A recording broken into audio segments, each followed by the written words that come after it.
Before Egypt's pyramids towered over the desert, before Greece's marble columns reached for the sky, and before Rome's roads paved the way for empires, the first whispers of civilization echoed through the land between two rivers. Fall Asleep to the entire story of ancient Mesopotamia takes you on a journey into the heart of the cradle of civilization, where the Tigris and Euphrates flowed, nurturing the fertile plains of what is now modern Iraq. In this land, the earliest cities rose, writing was born, and empires began their slow, steady climb toward greatness. As you drift into sleep, let the ancient stories of kings, gods, and innovations wash over you, revealing the secrets of a world long past but never forgotten. Ancient Mesopotamia, where the story of humanity's first steps into history begins. Long before the pyramids of Egypt, before the columns of Greece or the roads of Rome, the first civilization rose in a land between two rivers. This region, whose name means between the rivers in ancient Greek, was nestled between the Tigris and Euphrates. These waterways flowed from the mountains of eastern Turkey to the Persian Gulf, creating fertile plains in what is now modern Iraq. On these plains, humanity first gathered in cities, developed writing, established laws, and contemplated the cosmos. The fundamental patterns of urban life emerged from this fertile soil. This history spans from 10,000 BC, when the first settlements appeared after the Ice Age, to 539 BC, when Cyrus the Great of Persia conquered Babylon. Kings built empires of mud brick and bronze, scribes pressed wedge-shaped marks into clay tablets, and architects raised ziggurats to reach their gods.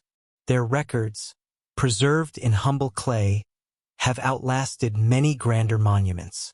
The first chapter of civilization began in the Fertile Crescent as the ice retreated and humans established the foundations of organized society.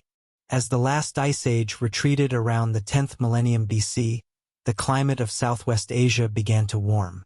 The frozen grip that had constrained human potential for millennia gradually loosened.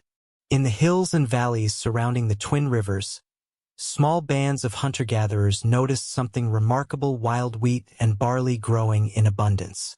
These early people had spent countless generations following herds and gathering seasonal plants. They carried their possessions on their backs and moved with the rhythms of nature. But now, in this changing world, they began to linger in places where food was plentiful. The first settlements were modest clusters of round huts made from reeds and mud.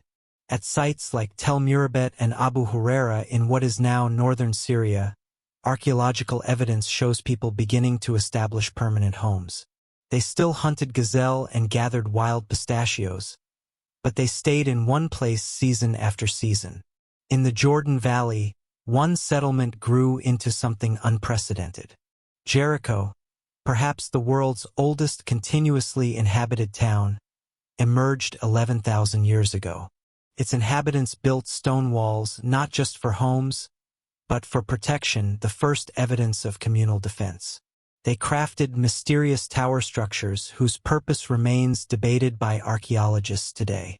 Further east, at Çatalhöyük in Anatolia, another remarkable community developed.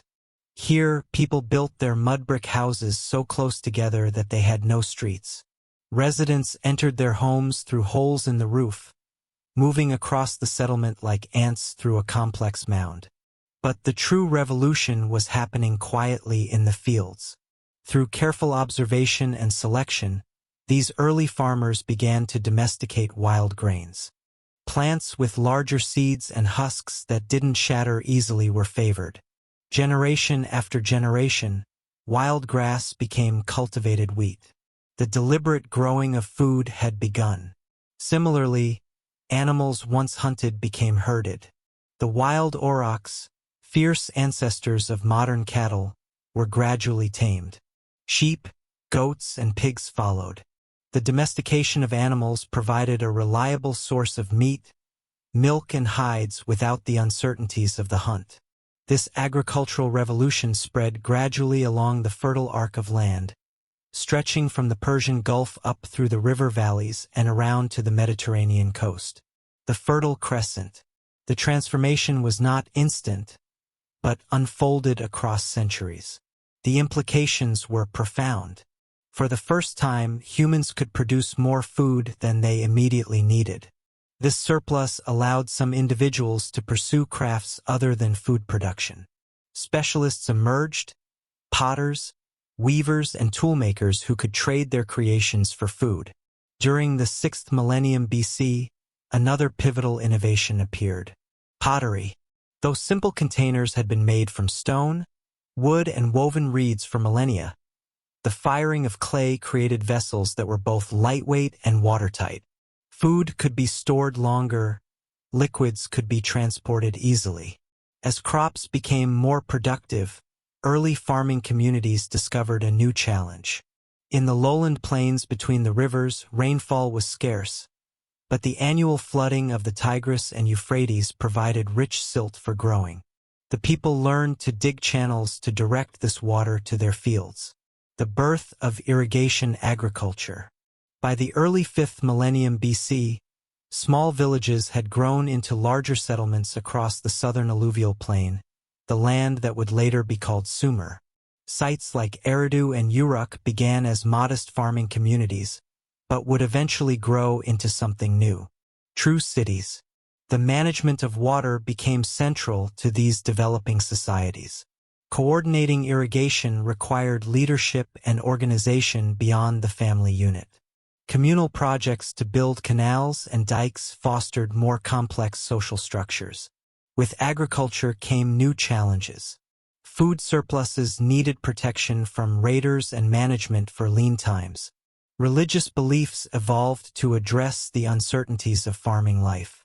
The forces controlling rain, flood, and drought became personified as deities requiring propitiation.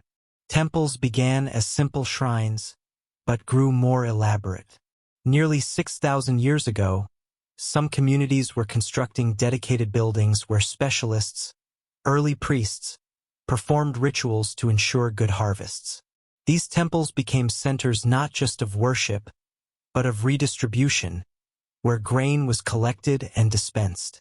Social stratification increased.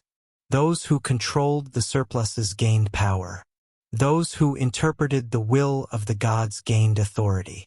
The egalitarianism of hunter-gatherer bands gave way to hierarchical communities with emerging elites. Tools evolved as well. Copper, first used for beads and decorative items around 7 millennia BC, began to be shaped into more practical implements.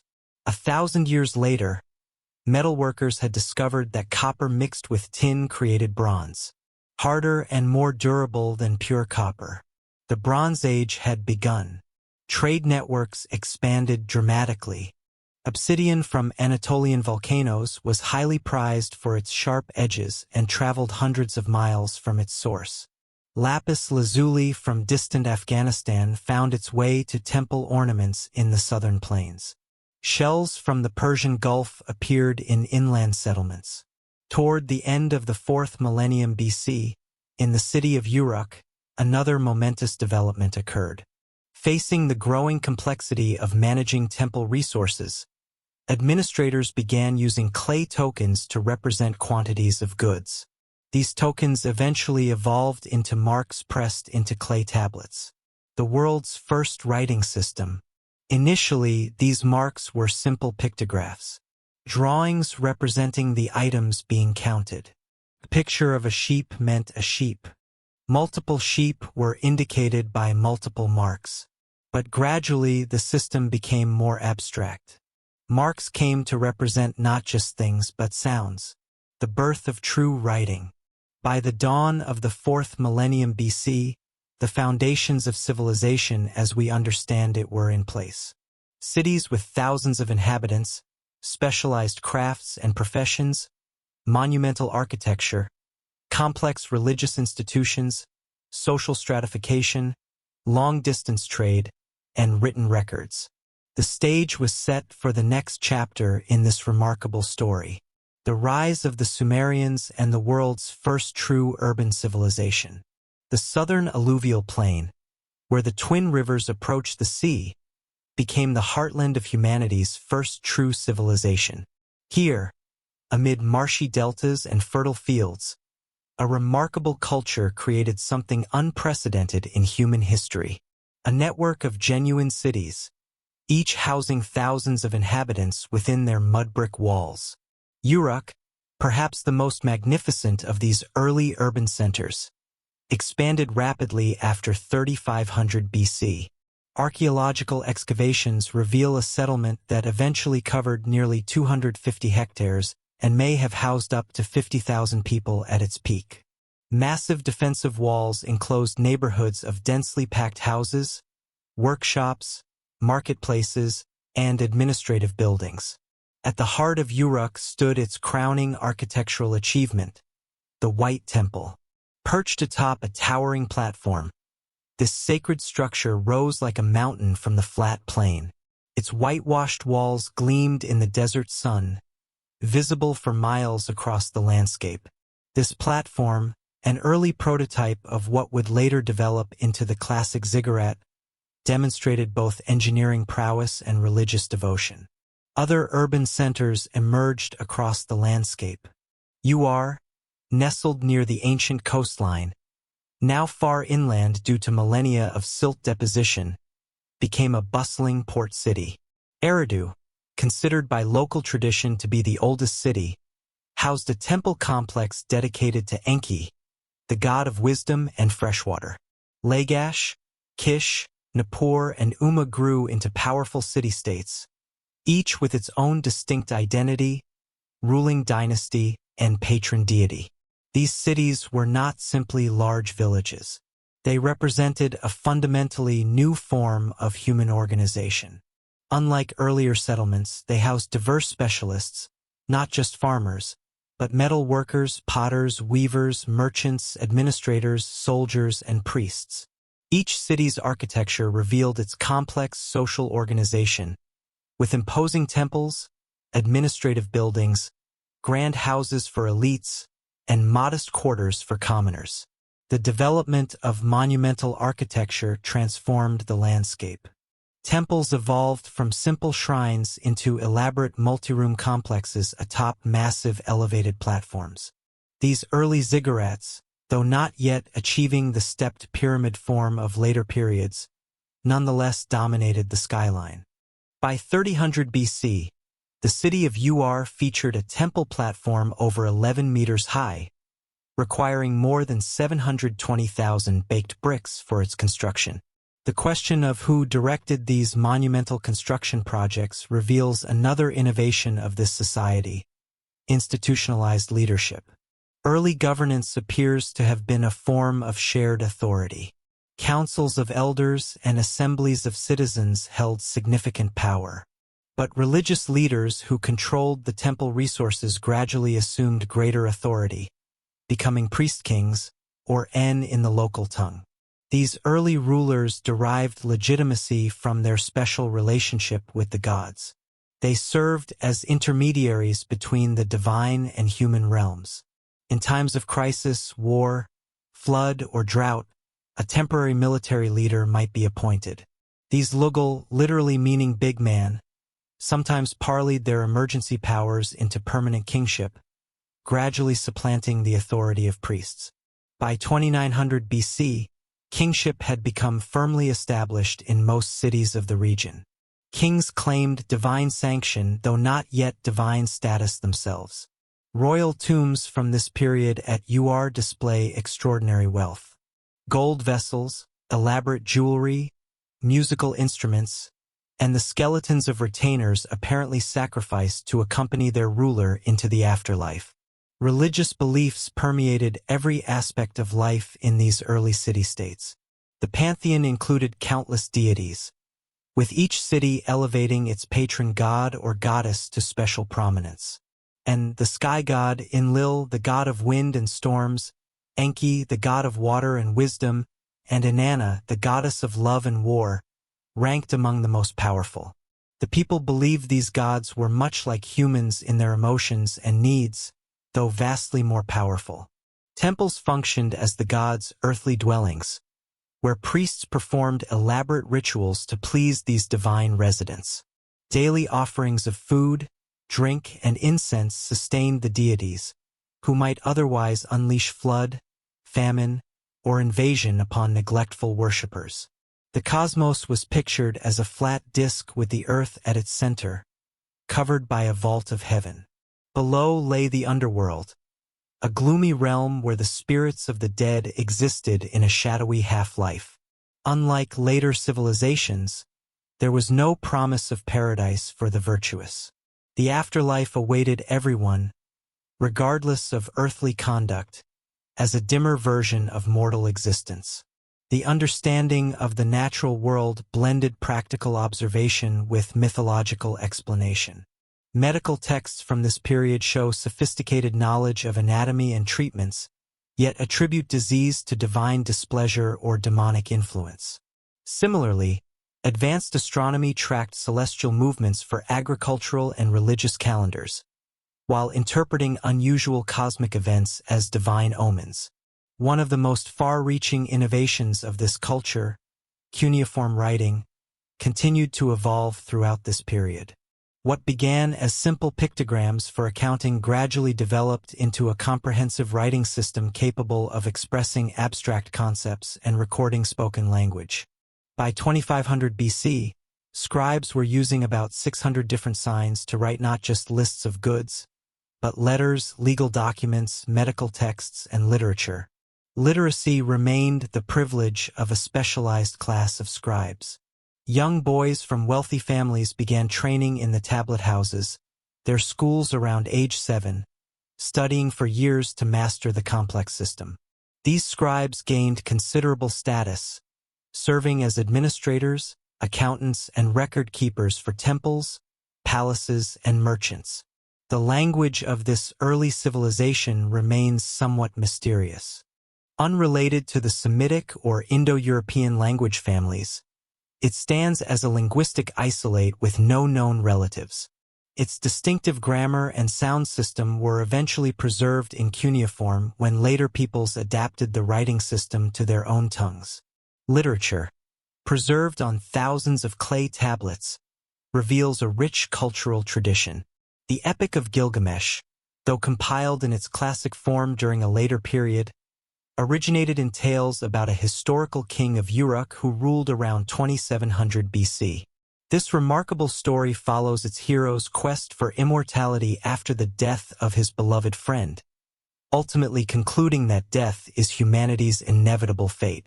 Other important works include creation myths, explaining how the gods fashioned humans from clay to be their servants, hymns praising deities and kings, and wisdom literature offering practical and moral advice. One poignant text, Man and His God, wrestles with the problem of undeserved suffering, resembling in some ways the later biblical book of Job. This civilization also created the world's oldest known law codes, though the famous Code of Hammurabi would come later. Fragments of legal texts from around 2400 BC show a society already concerned with formalizing rules for commerce, property, marriage, and criminal justice. One collection, the Laws of Anemu, established monetary compensation for injuries rather than the principle of physical retribution, the concept of an eye for an eye found in later Semitic law codes.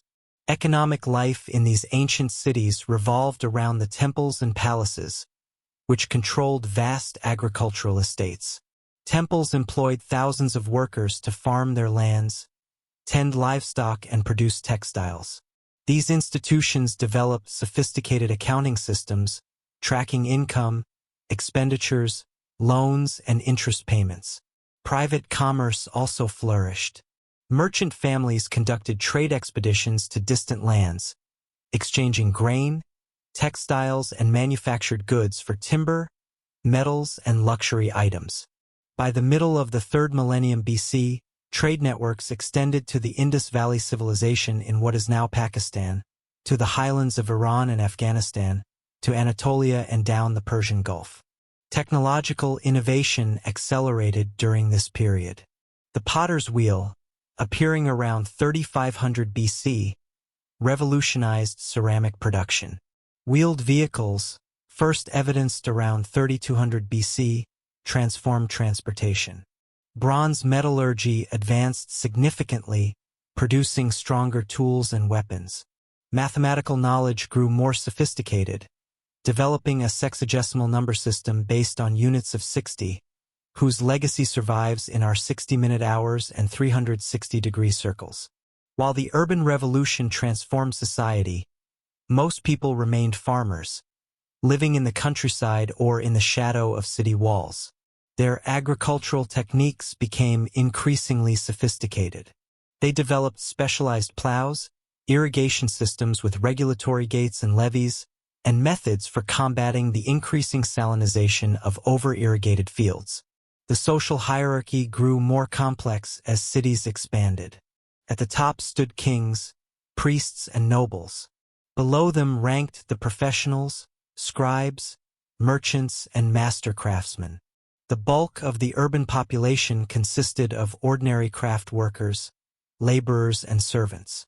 At the bottom stood slaves, though slavery was not as pervasive as in some later civilizations and often represented a temporary status caused by debt or wartime capture.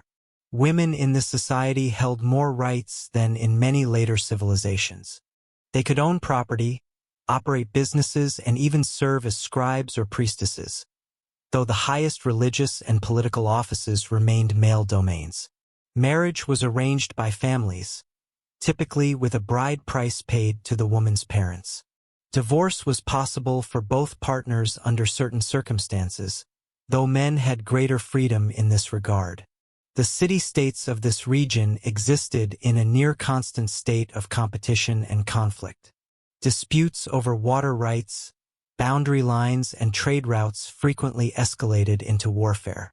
Around 2500 BC, the ruler of Umer, Lugal-Zagizi, conquered several neighboring cities and briefly unified much of the southern plain. His achievement proved short-lived, however, setting the stage for external conquest. By 2334 BC, the political landscape of Mesopotamia stood poised for transformation. The independent city-states had developed sophisticated culture, technology, and social organization, but their internal rivalries left them vulnerable. To the north, in the region around modern Baghdad, a leader with unprecedented ambition was rising to power, Sargon of Akkad, who would create the world's first true empire. The legacy of this remarkable civilization would live on in the imperial systems that followed, as later peoples adopted and adapted its religious concepts, literary themes, artistic conventions, and scientific knowledge. Even after losing political independence, the cultural influence of Sumer continued to shape Mesopotamian civilization for millennia. To the north of the ancient city-states of Sumer, another culture had been developing in the central plains of Mesopotamia. These people spoke a Semitic language rather than the isolated tongue of their southern neighbors. Though influenced by the achievements of the older civilization, they maintained their own distinct identity, centered around their main settlement, Akkad.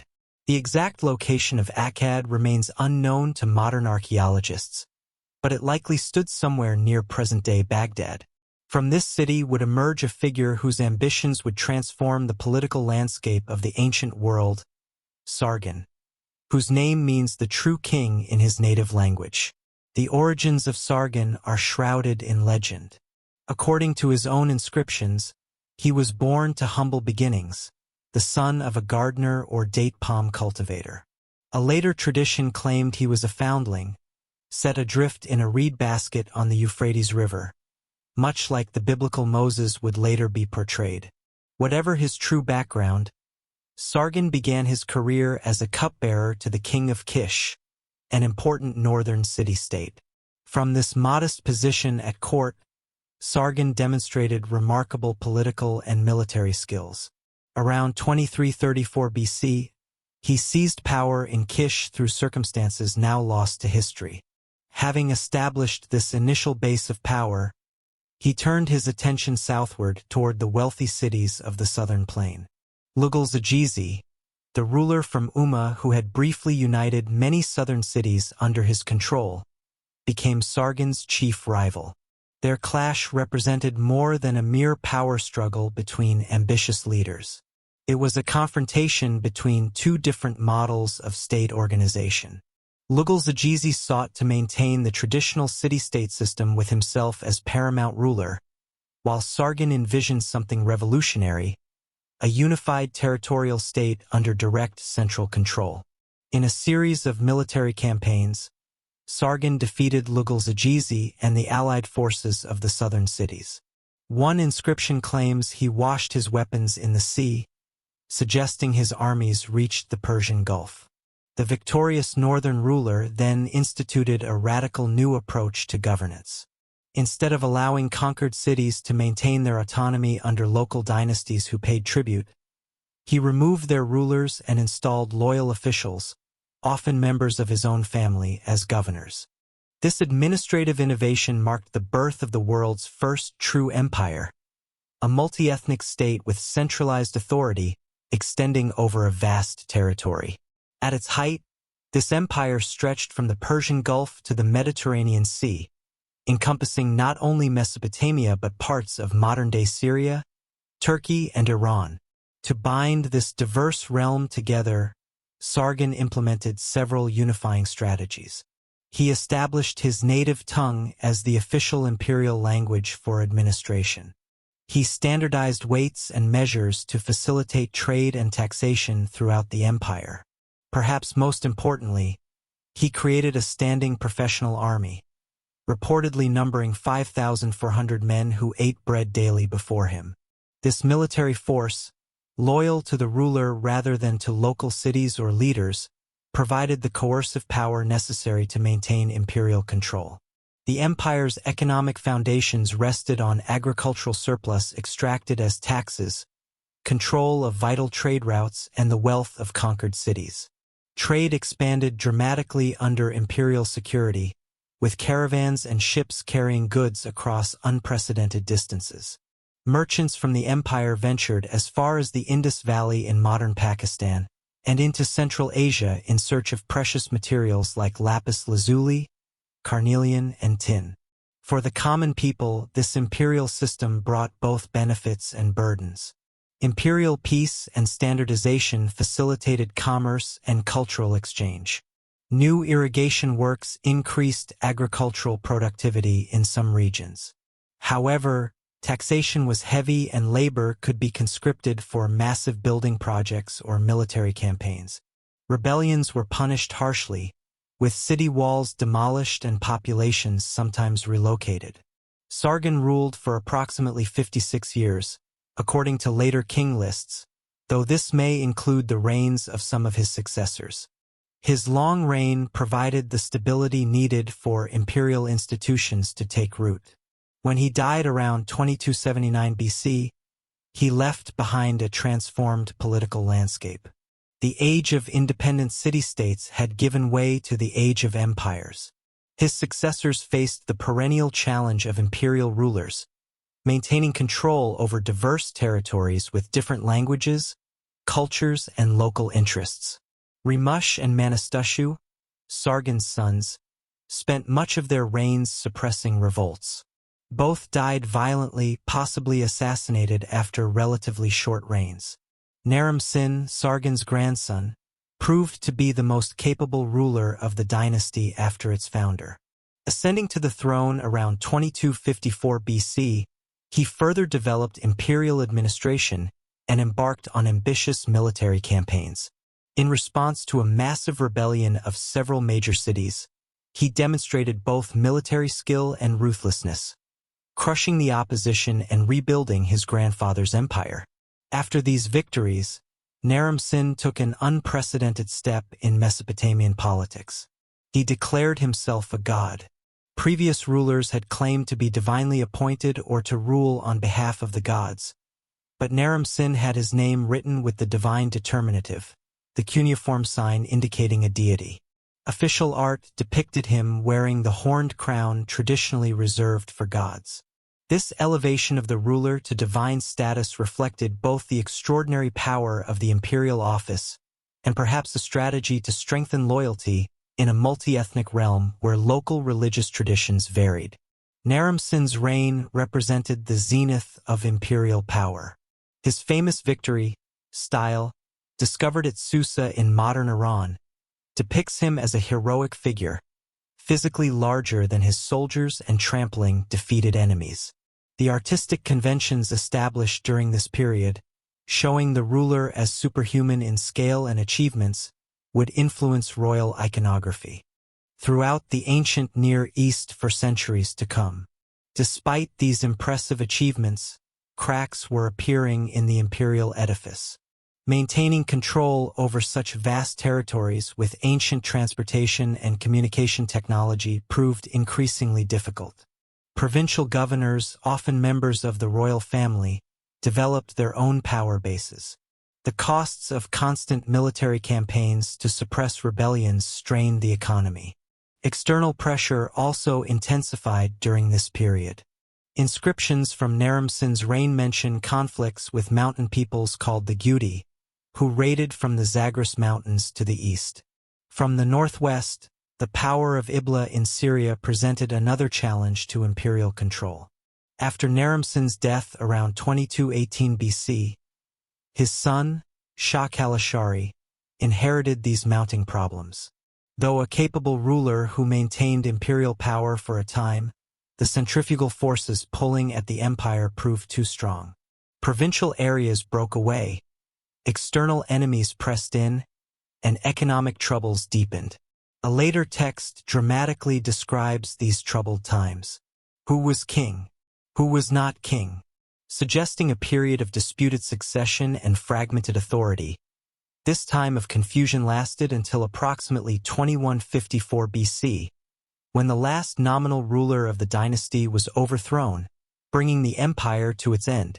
Traditional Mesopotamian historical thought attributed this collapse to divine punishment for Naram-Sin's pride and his sack of the holy city of Nippur.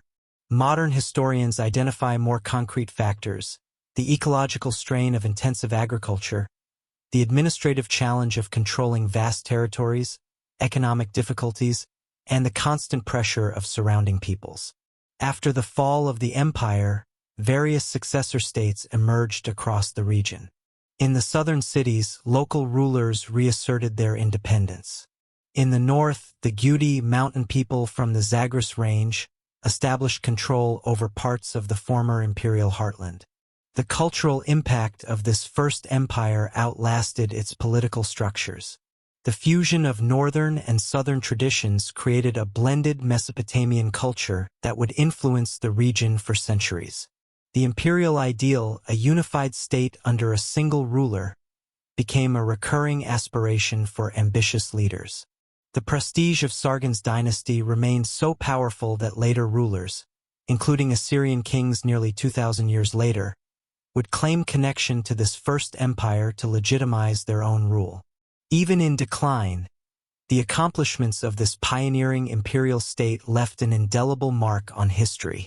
The organizational innovations, cultural exchanges, and political concepts developed during this period provided models for future empires, not only in Mesopotamia, but across the ancient world. Though the empire itself proved relatively short-lived, lasting less than 2 centuries, its legacy would endure for millennia as the template for imperial states to come. Following the collapse of the world's first empire, a period of fragmentation ensued across the lands between the rivers. The mountain-dwelling Gudi seized control of northern territories, while southern city-states regained independence under local leaders. This interlude of disunity lasted for nearly a century. The Gudi, described in contemporary texts as the dragon of the mountains and a people who know no inhibitions, maintained loose control over the north, but never established sophisticated administrative structures. Their rule, characterized by raids and tribute collection rather than governance, grew increasingly unpopular among the settled populations under their dominion. Meanwhile, in the south, a remarkable cultural renaissance began taking shape. Freed from northern control, yet drawing on the integrated traditions developed during the previous era, the ancient cities experienced a creative rebirth. Scholars call this phase the Neo-Sumerian period, marking the revitalization of older cultural forms within new political structures. Among these resurgent southern centers, the city of Lagash achieved particular prominence under a ruler named Gudea. Though never attempting to build a large territorial state, Gudea presided over a flourishing of arts, architecture, and religious expression. Dozens of statues depicting this pious leader have survived, showing him in poses of devotion with hands clasped in prayer. Made from hard diorite stone imported from distant lands, these sculptures demonstrate both artistic sophistication and extensive trade connections. Inscriptions left by Gudea describe elaborate temple construction projects and religious devotion. One text recounts a dream in which the god Ningirsu instructed him to rebuild a temple, complete with detailed divine specifications. This literary account of divine architectural plans represents one of the most extensive religious texts from the period. While Lagash flourished culturally, a different city would soon emerge as the political center of a renewed territorial state. Uar, an ancient settlement near the Persian Gulf, became the seat of a new dynasty founded by a ruler named Uar-Nammu around 2112 BC. This capable leader drove out the Gudi from the north and reunited much of the former imperial territory, though on a somewhat smaller scale. Unlike the previous empire builders, who emphasized military conquest and centralization through force, Uar-Nammu established his reputation primarily as a lawgiver and builder. The law code bearing his name, though only partially preserved, stands as the earliest known systematic legal collection in history, predating the more famous Code of Hammurabi by more than 3 centuries. This pioneering legal text established fixed monetary penalties for various offenses, moving away from physical retribution towards standardized compensation. It protected the less powerful, widows, orphans, and the poor from exploitation by the wealthy. Notably, the code included the earliest known traffic laws, establishing right-of-way rules for boats on canals. Beyond his legal innovations, Uar-Nammu embarked on an ambitious building program throughout his domains.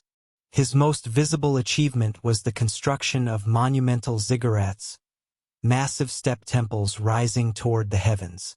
The best-preserved example at Uar featured 3 levels reaching a height of about 30 meters, accessed by triple staircases. These imposing structures, visible for miles across the flat landscape, served as potent symbols of renewed cultural confidence and religious devotion. The administrative system developed during this period represented a sophisticated blend of centralized and local control. Provincial governors oversaw regional affairs, while a complex bureaucracy managed the collection and redistribution of resources. Royal officials conducted regular tours of inspection, and messengers carried communications along designated routes between administrative centers. Under Uar-Nammu's son, Shulgi, who ruled for an extraordinary 48 years, the state reached its peak of organization and prosperity. This long-reigning monarch implemented numerous innovations that strengthened central governance while respecting local traditions. He established a standardized calendar, reformed weights and measures, created a royal messenger system with posting stations, reorganized the tax system, and standardized scribal education. Shulgi also cultivated his image as an ideal ruler through various symbolic actions. He claimed to be a champion runner who personally carried ritual offerings between major temple cities in a single day, a distance of over 100 miles. Whether literal or symbolic, this claim emphasized his role in unifying distant centers through personal exertion. In the later years of his reign, Shulgi followed the precedent established by earlier rulers and declared himself divine. Temples dedicated to his cult were established throughout the realm, and his name was written with the divine determinative. This deification of the living king represented an attempt to create a religious foundation for political unity across traditionally independent cities. The economic system of this period combined centralized planning with market elements. The state-controlled vast agricultural estates employed thousands of workers directly and managed extensive redistribution networks. Textile workshops housed hundreds of female workers, producing goods for both domestic consumption and export. Simultaneously, private merchants conducted independent trade ventures, though typically under royal oversight. Cultural achievements during this era included a revival of the ancient language for religious and literary purposes. Scribal schools flourished, preserving and expanding traditional texts. Many of the literary works later identified as classics were compiled and standardized during this period of cultural renaissance, including creation myths, temple hymns, royal praise poems, and wisdom literature. One innovative literary form that emerged was the royal love song, lyrical compositions depicting romantic relationships between kings and the goddess Inanna. These poems, mixing politics with eroticism, served to reinforce the theological underpinnings of royal authority through divine marriage metaphors. A hymn about Shulgi describes him as the beloved husband of Inanna, symbolically linking political and cosmic order. International relations during this period included both diplomatic and military dimensions. Royal marriages cemented alliances with neighboring powers. Trade networks extended to distant lands, bringing luxury goods from as far as the Indus Valley and Afghanistan. Military campaigns secured frontiers and trade routes, particularly against nomadic peoples from the eastern highlands and deserts, who periodically threatened settled areas. The stability of this Renaissance period began to erode under Shulgi's successors. Ibn Sin, the last ruler of the dynasty, faced mounting challenges from several directions. Provincial governors increasingly acted as independent rulers, withholding tax revenues and eventually declaring outright independence. Amorite nomadic groups infiltrated from the west, establishing settlements in previously urban-dominated areas.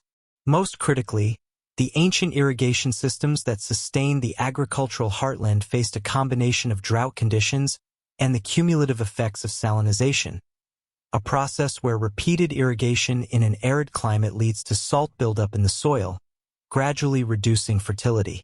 Grain prices recorded in texts from this period show dramatic inflation, suggesting severe agricultural difficulties. A correspondence between Ibn Sin and a provincial governor named Ishbiera illustrates the deteriorating situation.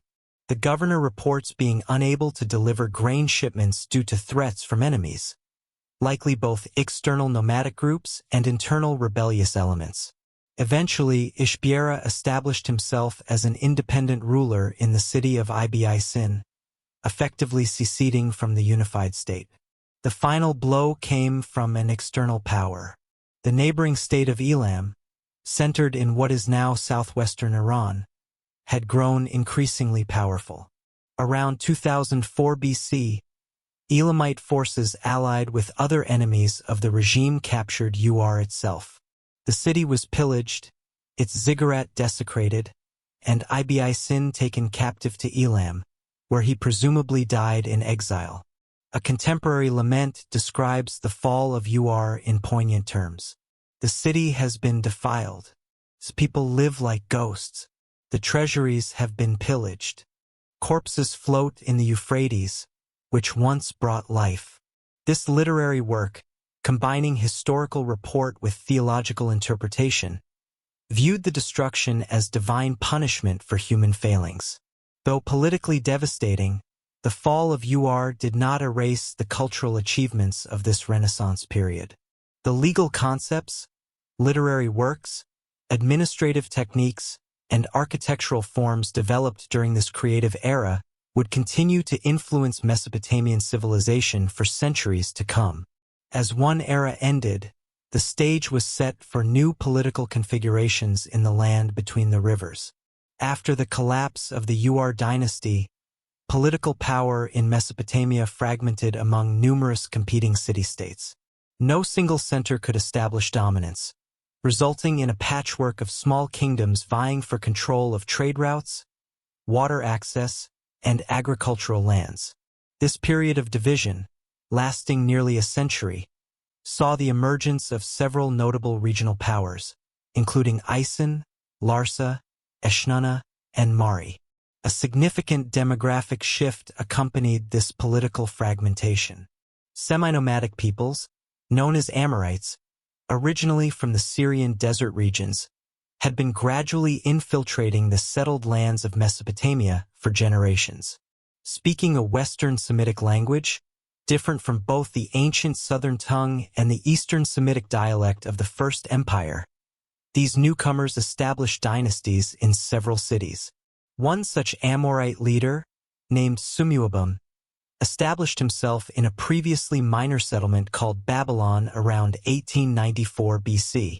Located on the Euphrates River in central Mesopotamia, this city, whose name meant Gate of the Gods, had existed for centuries without particular distinction.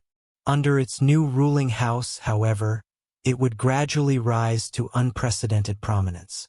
For its first century under Amorite leadership, Babylon remained merely one power among many in the fragmented political landscape.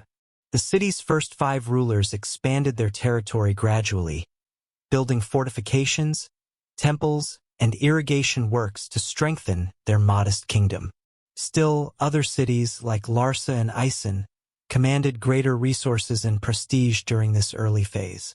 The geopolitical situation shifted dramatically with the accession of the 6th ruler of the dynasty, a king who would transform both his city and the entire region through military prowess, administrative genius, and careful image building. Taking the throne around 1792 BC, this monarch, Hammurabi, would rule for 43 years and establish Babylon as the dominant center of Mesopotamian civilization. Early in his reign, Hammurabi focused on internal development, strengthening Babylon's infrastructure and economic foundations. Irrigation canals were extended, temples renovated, and city walls reinforced. The young ruler carefully cultivated relationships with neighboring powers, sometimes acting as mediator in their disputes while avoiding direct confrontation until his position was secure. Around the middle of his reign, having consolidated his base, Hammurabi embarked on a series of military campaigns that systematically eliminated rival centers of power. First targeting southern cities like Uruk and Ison, he gradually extended his control throughout the region. Each conquest was followed by careful integration of the defeated territory into his growing kingdom. One by one, the other major powers fell to Babylonian forces. Larsa, which had controlled much of the south, Eshnunna in the Diyala region, Mari on the middle Euphrates, and finally Ashur, the northern trading center that would later give rise to the Assyrian Empire. By the end of this campaign, Hammurabi had united virtually all of Mesopotamia under a single rule for the first time since the collapse of the First Empire 5 centuries earlier. Unlike earlier conquerors, who emphasized the revolutionary nature of their rule, Hammurabi presented himself as a conservative restorer of ancient traditions. His royal inscriptions describe him as the king who made the 4 quarters of the world obedient, but also as a shepherd appointed by the gods to bring justice to the land. This emphasis on justice found its most famous expression in the set of laws compiled under his authority. The Code of Hammurabi, inscribed on a 2.25-meter-tall stone stele, crowned with an image of the king receiving authority from the sun, god Shamash, contained 282 legal provisions covering virtually every aspect of society. This monument, discovered by modern archaeologists in 1901, stands as one of the most complete legal collections from the ancient world. The laws themselves reveal a complex society with clearly defined social classes. Different penalties applied depending on whether the parties involved were aristocrats, commoners, or slaves. Principles like an eye for an eye applied when both parties were of equal status, but monetary compensation was prescribed when a higher status person injured someone of lower rank. Despite this class-based approach, the code repeatedly emphasized protection for the vulnerable, to prevent the strong from oppressing the weak, to provide justice for the orphan and widow. The collection addressed everything from property disputes and inheritance to marriage and divorce, from professional standards for doctors and builders to agricultural contracts and commercial regulations. While often portrayed as a lawgiver in both ancient and modern accounts, Hammurabi was equally active as an administrator and economic manager. His government maintained detailed records of agricultural production, labor allocation, and resource distribution. Royal officials supervised irrigation systems, allocated state lands, set prices for basic commodities, and regulated trade. Hundreds of surviving letters, dictated by the king himself, reveal his hands-on approach to governance. He personally addressed complaints from distant provinces, investigated charges of corruption among local officials, and micromanaged religious ceremonies and building projects. This combination of grand strategy and administrative detail characterized his leadership style. In religious matters, Hammurabi elevated Babylon's patron deity Marduk from local status to a position of prominence in the regional pantheon. While continuing to honor traditional gods like Enlil, Shamash, and Ishtar, royal propaganda increasingly presented Marduk as the king of the gods, mirroring Babylon's new political supremacy. The king also positioned himself as divinely chosen, though stopping short of the outright self-deification attempted by some earlier rulers. The prologue to his law code describes him as named by Anu and Enlil to promote the welfare of the people, to cause justice to prevail in the land. This balance between divine sanction and human service characterized Babylonian royal ideology. When Hammurabi died around 1750 BC, he left behind a unified kingdom incorporating most of Mesopotamia. His son, Samsu-Iluna, inherited a seemingly stable state, but this appearance proved deceptive. Within a few years, revolts erupted in southern cities with older cultural traditions. Though initially suppressed, these rebellions continued to flare up, gradually eroding central control. Adding to these internal challenges, a new external threat emerged from the marshlands of the extreme south. A people known as the Selen dynasty established control over the coastal regions, eventually seizing several southern cities from Babylonian control. Simultaneously, mountain peoples from the Zagros range began making incursions along the eastern frontiers. Under these mounting pressures, Babylon's territorial control gradually contracted. By 1700 BC, just 50 years after Hammurabi's death, much of the south had been lost. Subsequent rulers maintained control over central Mesopotamia, but never regained the extensive empire of their great predecessor. Despite this territorial reduction, Babylon itself remained prosperous and culturally dominant. The city grew to cover nearly 450 hectares, housing perhaps 60,000 to 80,000 inhabitants. Its temples, palaces, and commercial districts made it one of the ancient world's greatest urban centers. Babylonian culture during this period synthesized older traditions while developing distinctive new forms. Scholars compiled and preserved ancient texts, including literary works, medical treatises, mathematical texts, and religious compositions. The Akkadian language of Babylon became the international diplomatic tongue of the Near East, used for communication between kingdoms across the region. Intellectual achievements flourished, particularly in astronomy, mathematics, and medicine. Babylonian astronomers carefully tracked celestial movements, developing the first predictive mathematical models of planetary behavior.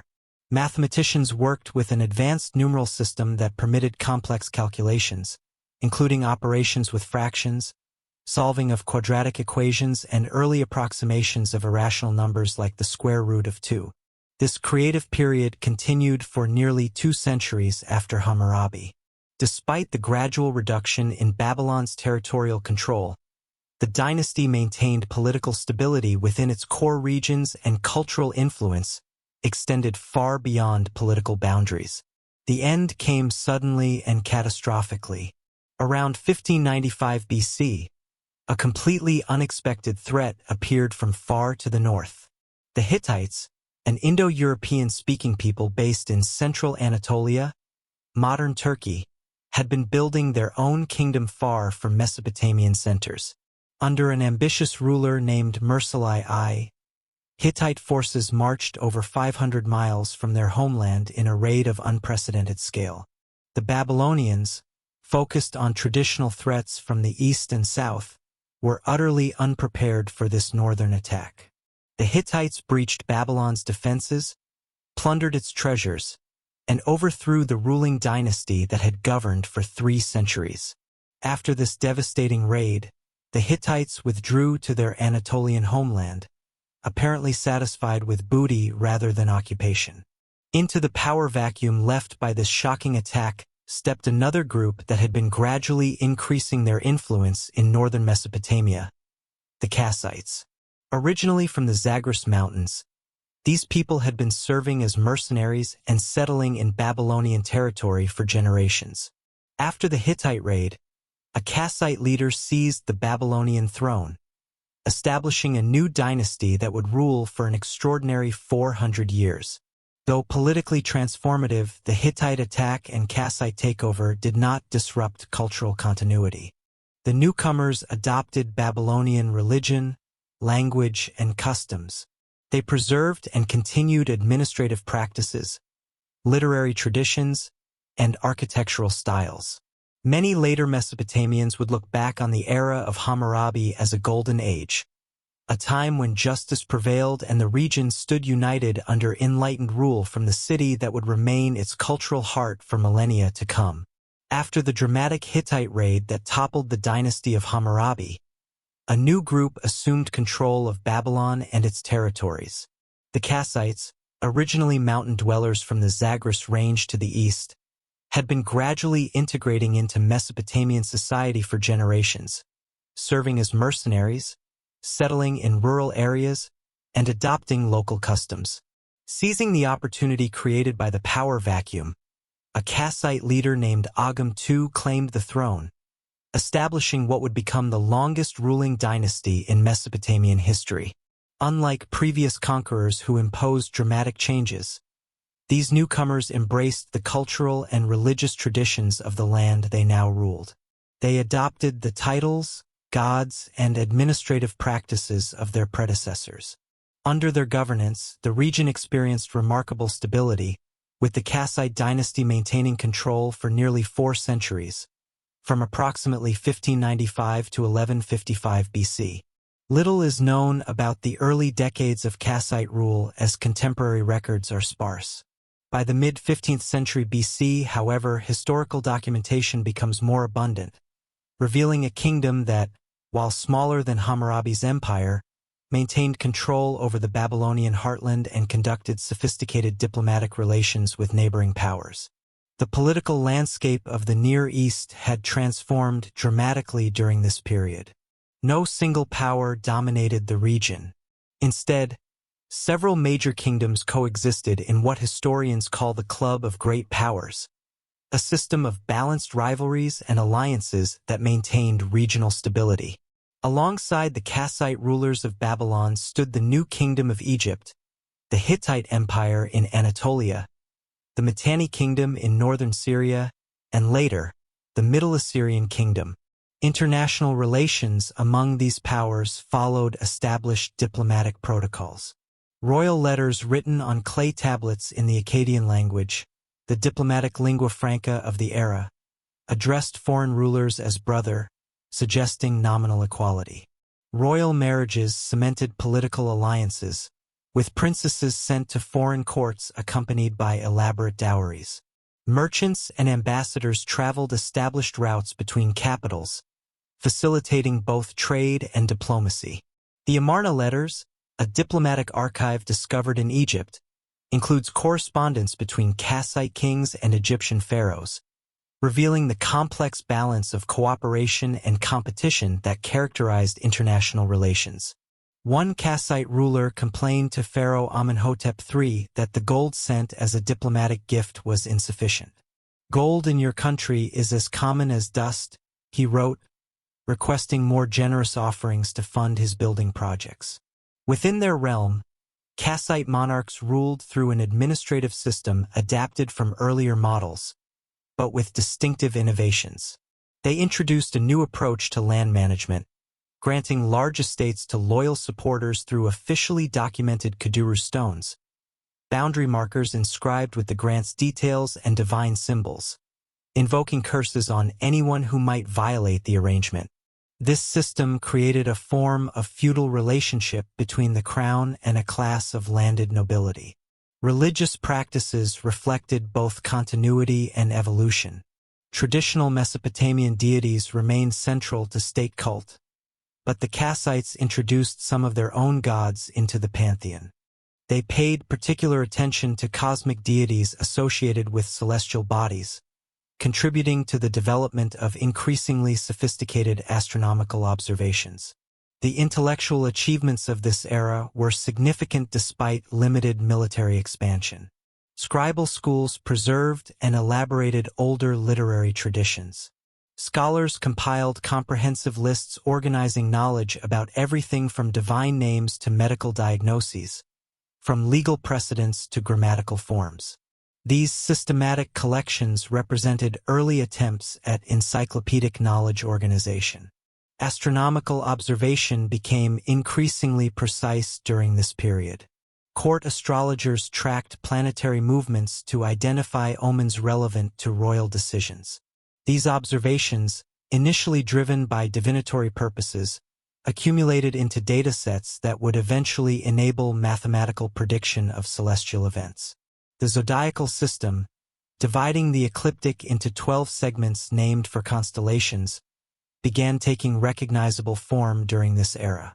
Medical texts from the period reveal a dual approach to healing, combining empirical treatments, herbal remedies, surgical procedures, and dietary recommendations, with spiritual interventions addressing divine or demonic causes of illness. Diagnostic manuals linked observed symptoms to prognosis and appropriate treatments, showing sophisticated clinical observation, despite limited understanding of internal physiology. Artistic traditions displayed technical mastery within established conventions.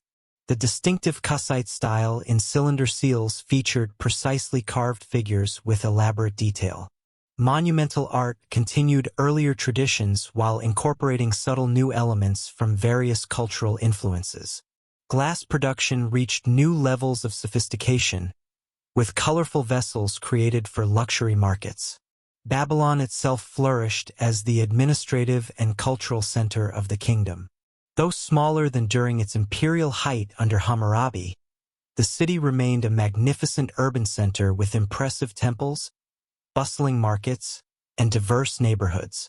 The Kassites renovated the Great Temple of Marduk repeatedly, maintaining Babylon's status as a preeminent religious center.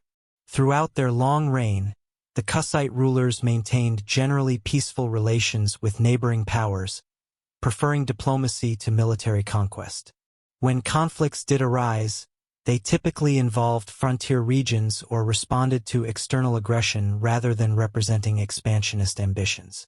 This relatively peaceful approach contributed to the dynasty's longevity, but eventually left them vulnerable to more militaristic neighbors. To the north, a resurgent Assyria gradually expanded its territory under ambitious rulers like Adad-nirari I and Shalmaneser I. Once a commercial city-state focused on trade networks, Assyria evolved into an aggressive territorial state with a formidable military. By the 13th century BC, Assyrian forces began challenging Kassite control of northern Mesopotamia. The balanced system of great powers began unraveling around 1200 BC when a series of dramatic upheavals transformed the Near Eastern landscape. The Hittite Empire collapsed suddenly, with its capital Hattusa destroyed and abandoned. Egyptian power contracted amid internal problems and the mysterious Sea People's raids. Trade networks disintegrated and many urban centers declined or were abandoned entirely. The causes of this widespread disruption remain debated among historians. Climate change may have triggered crop failures and famine. Population movements brought new groups into conflict with established powers. Whatever the precise combination of factors, the result was a period of instability that historians call the Bronze Age collapse, a systemic failure of the political and economic structures that had maintained regional order. Amid this turbulence, the Kassite kingdom initially showed remarkable resilience, outlasting several of its great power contemporaries. However, mounting pressures eventually proved overwhelming. Elamite forces from southwestern Iran conducted increasingly destructive raids into Babylonian territory.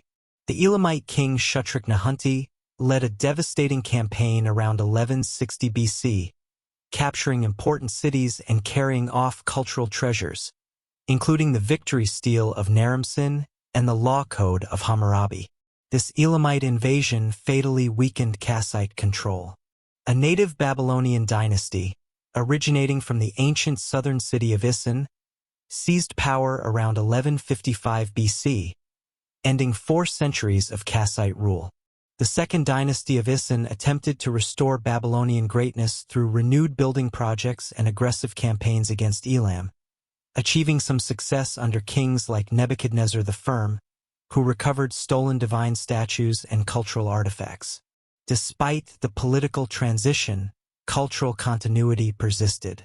The Kassite period left an enduring legacy in Babylonian civilization. Their long, relatively stable rule had allowed for intellectual and cultural development even without dramatic territorial expansion. The systematic organization of knowledge, astronomical observations, land management systems, and artistic traditions established during their reign would influence Mesopotamian civilization for centuries to come. As the Bronze Age gave way to the Iron Age, around 1000 BC, new powers and peoples would reshape the geopolitical landscape of Mesopotamia once again. Yet the cultural foundations established during the Kassite period, building upon millennia of previous development, provided a resilient framework that would enable Babylonian civilization to survive dramatic political changes and eventually experience another renaissance under future dynasties. While Babylon experienced centuries of relative stability under Kassite rule, a formidable power was developing in the northern reaches of Mesopotamia. In the land watered by the upper Tigris River, with its rolling hills and rain-fed agriculture, the Assyrians crafted a society defined by military prowess, administrative efficiency, and ruthless determination. Originally centered around the ancient trading city of Assur, from which they took their name, these northern people had long maintained commercial networks connecting Anatolia, the Mediterranean, and southern Mesopotamia. Their experience as middlemen in international trade gave them broad awareness of distant regions and resources, knowledge that would later serve as a source of imperial ambitions. The transition from trading city-state to expansionist power began gradually during the 14th century BC. Early rulers, like Ashurbanipal circa 1363 to 1328 BC, asserted independence from neighboring powers and began intervening in regional politics. In a letter to the Egyptian pharaoh, this monarch proudly declared himself a great king, claiming equal status with other major powers. A dramatic shift from Assyria's previous position as a minor player, military expansion accelerated under subsequent rulers. Adad-nirari I and Shalmaneser I extended territorial control in the 13th century BC, establishing provinces governed directly by appointed officials rather than through vassal arrangements. While other regional powers collapsed during the Bronze Age disruptions, around 1200 BC, Assyria weathered the storm, though with temporary contraction of its territorial reach. A true turning point came during the reign of Tiglath-Pileser I, circa 1114 to 1076 BC. This energetic ruler conducted campaigns in all directions, north into the Armenian highlands, west to the Mediterranean coast, east into the Zagros Mountains, and south against Babylonian territory. His inscriptions boast of crossing the Euphrates 28 times to fight Western enemies and hunting lions as a royal sport, establishing twin motifs that would characterize Assyrian kingship, warrior, and hunter. Following Tiglath-Pileser's death, Assyria entered a period of contraction lasting nearly 2 centuries. External pressures from Aramean tribal groups combined with internal succession problems to limit territorial control. However, even during this time of reduced power, key institutions and cultural elements that would support later imperial growth continued developing.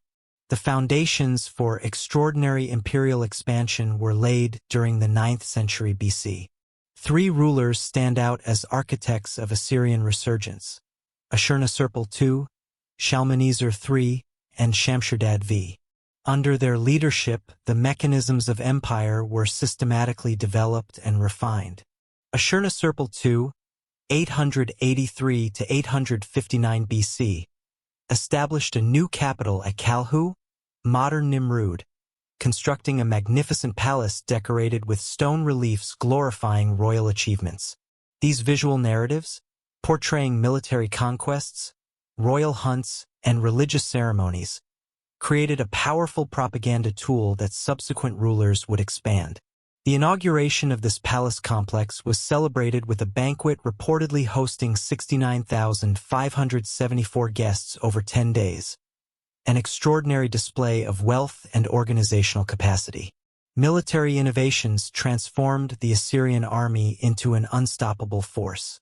Iron weapons, having replaced bronze, provided technological advantage. Specialized units, charioteers, cavalry, archers, and siege engineers worked in coordinated fashion. A corps of professional soldiers was supplemented by seasonal conscripts and auxiliaries from subject territories.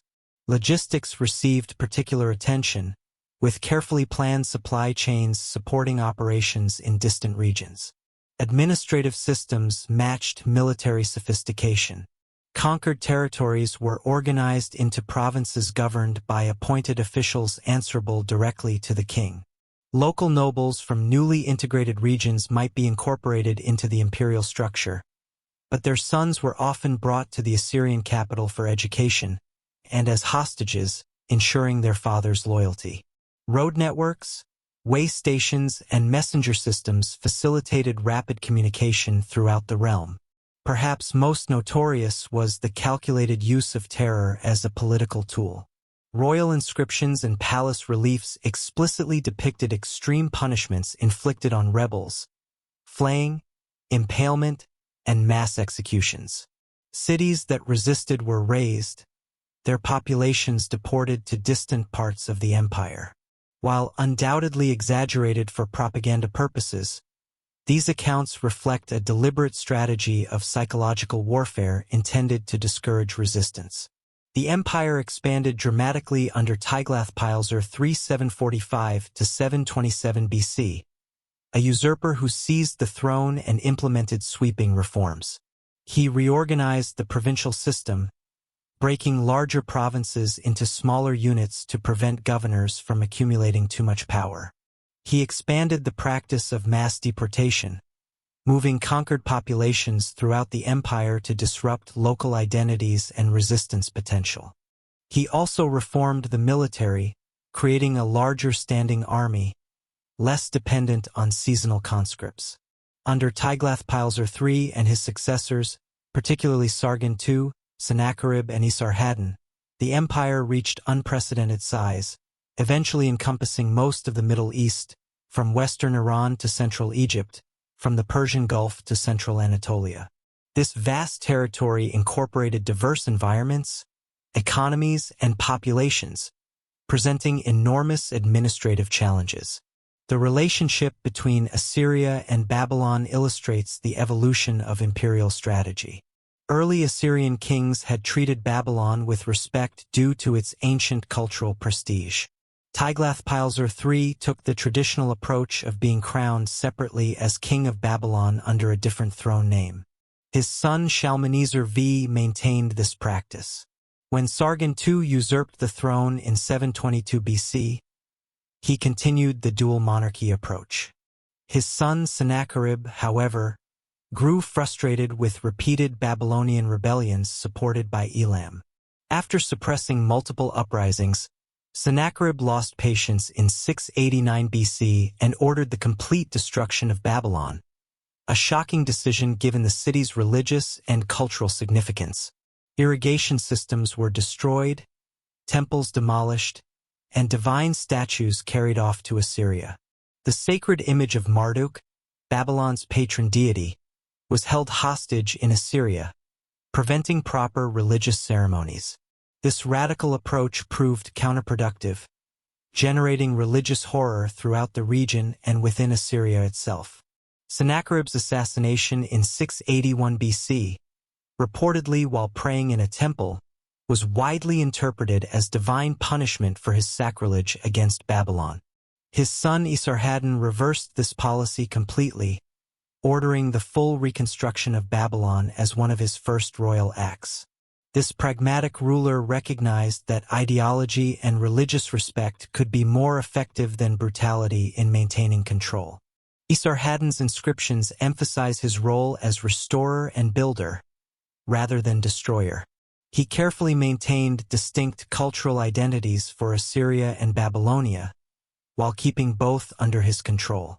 Esarhaddon also accomplished what his predecessors had attempted without success: the conquest of Egypt.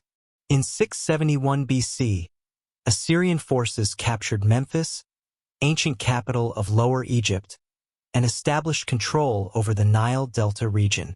This striking achievement extended Assyrian power to its greatest territorial extent, creating a multi-continental empire.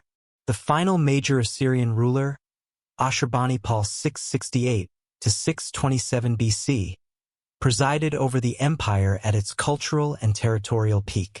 Unusually for an Assyrian king, he boasted of his literacy and scholarly abilities alongside military prowess. Under his patronage, the library at Nineveh collected texts from throughout Mesopotamia, preserving literary, religious, scientific, and historical works on some 30,000 clay tablets. An invaluable collection that ironically was preserved for modern discovery precisely because of the violent destruction that would soon engulf the Assyrian capitals. Despite outward appearances of invincibility, the massive empire faced mounting structural problems.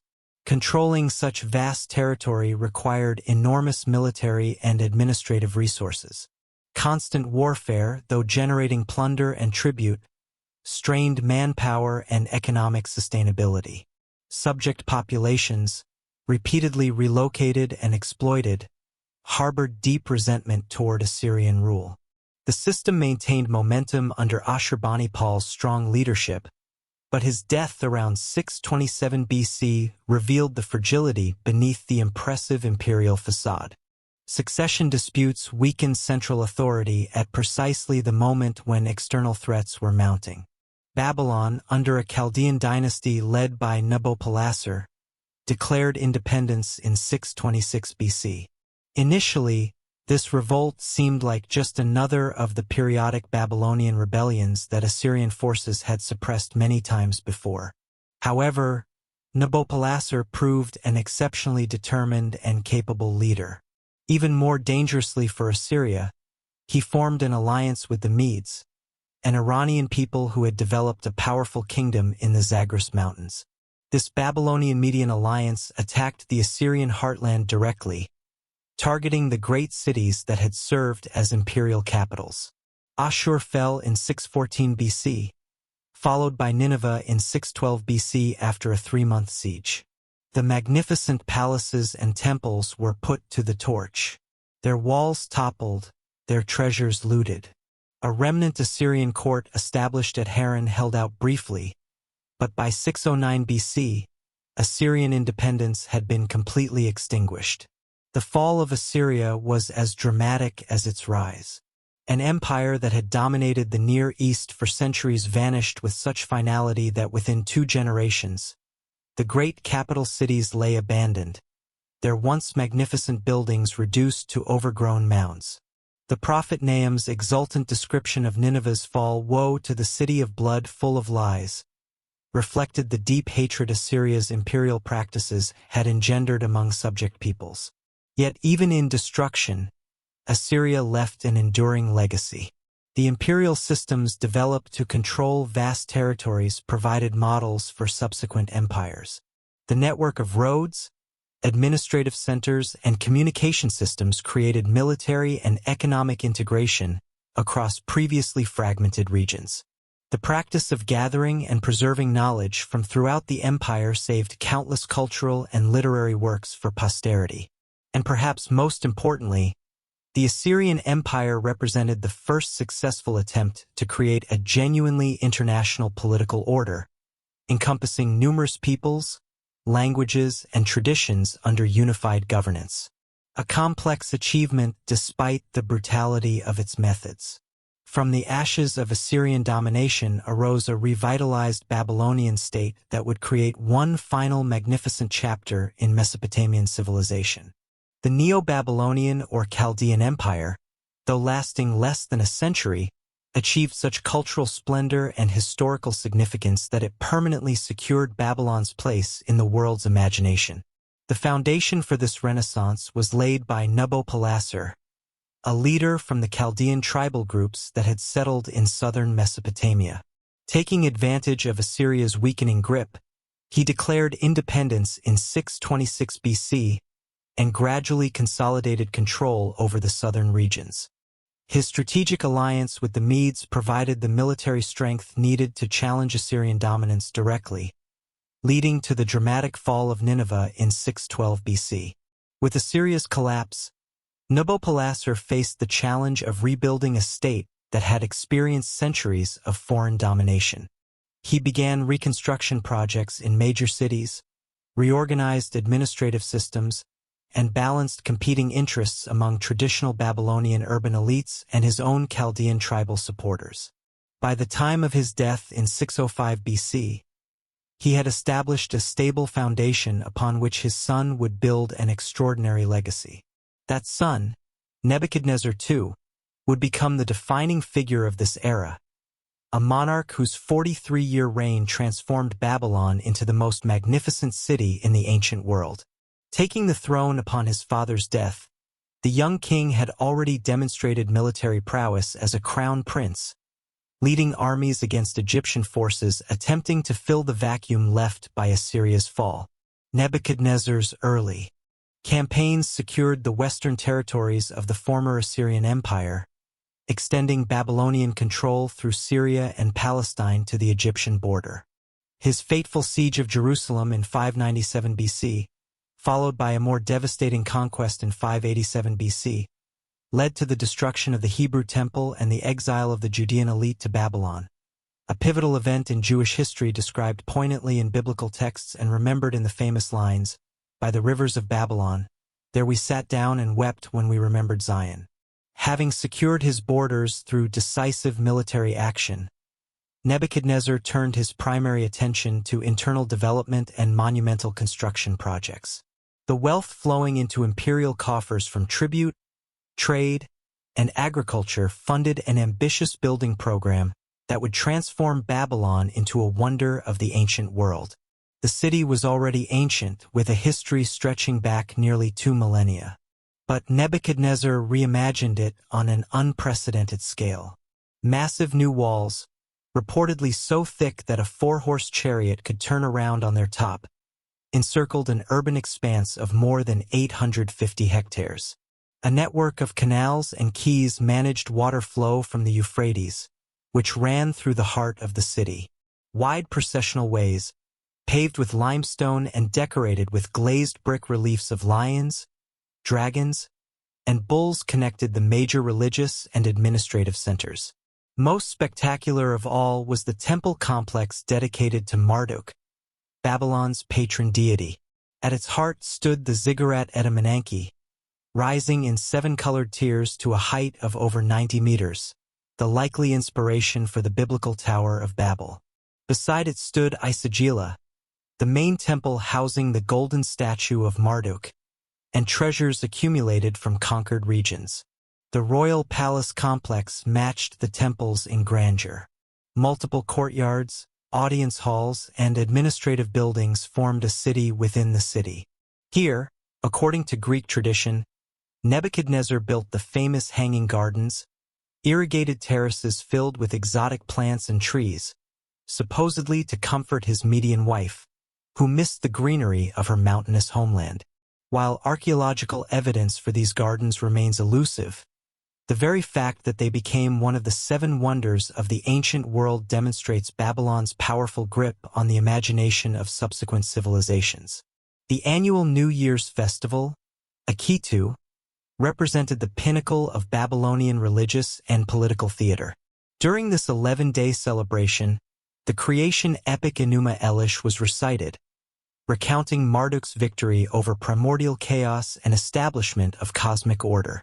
The king played a central ritual role, symbolically subordinating his earthly authority to divine power. In a dramatic ceremony, the high priest would strike the king's face and force him to kneel before Marduk's statue. A ritual humiliation, demonstrating that even the most powerful earthly ruler served at divine pleasure. Beyond the capital, Nebuchadnezzar undertook extensive infrastructure projects throughout his realm. Irrigation systems were expanded and renovated, increasing agricultural productivity. Temples in ancient religious centers like Uruk, and Sippar were restored. Trade routes were secured with military outposts and way stations. The overall effect was a revitalization of Mesopotamian economic and cultural life after the disruptions of the later Syrian period.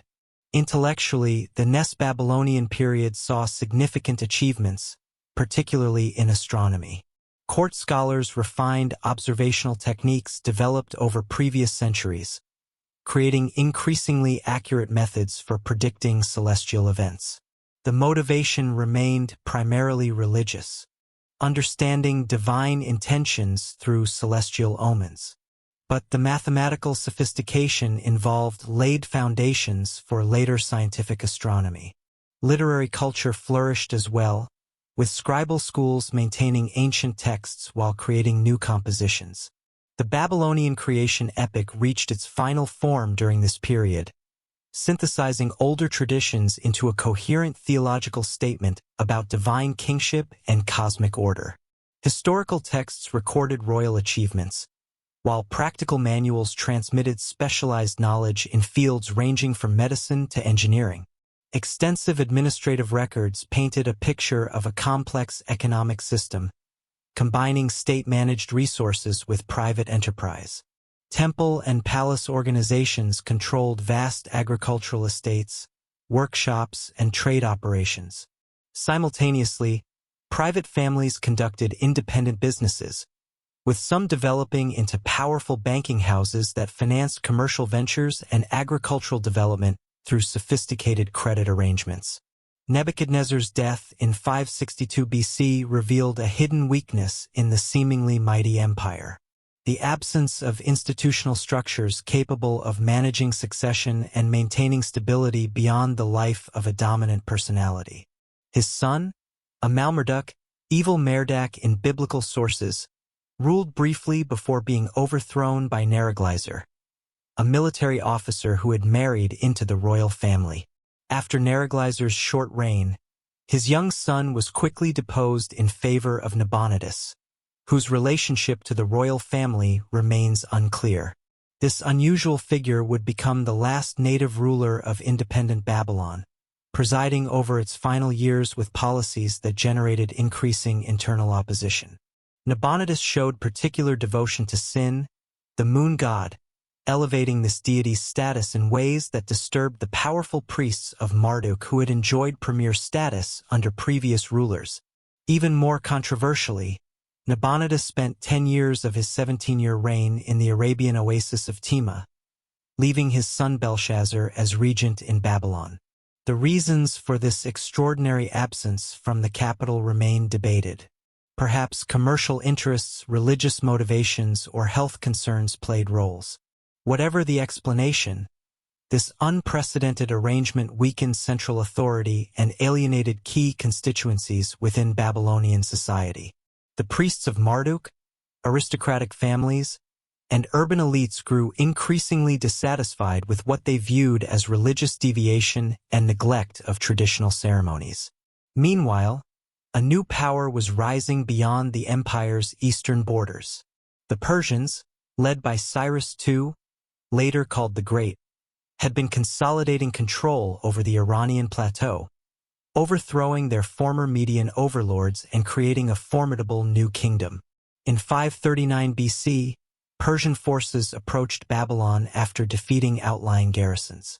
The biblical account of the city's fall, featuring the famous writing on the wall interpreted by the prophet Daniel, suggests a night of feasting and revelry interrupted by enemy intrusion. Archaeological and contemporary Persian sources tell a different story. Babylon surrendered with minimal resistance, and Cyrus entered the city as a respectful liberator rather than a destructive conqueror. His famous cylinder inscription, discovered by modern archaeologists, portrays him as chosen by Marduk to restore proper worship and just governance after Nabonidus' alleged neglect. Whether through divine will or political calculation, this relatively peaceful transition preserved Babylon's physical splendor while ending its political independence.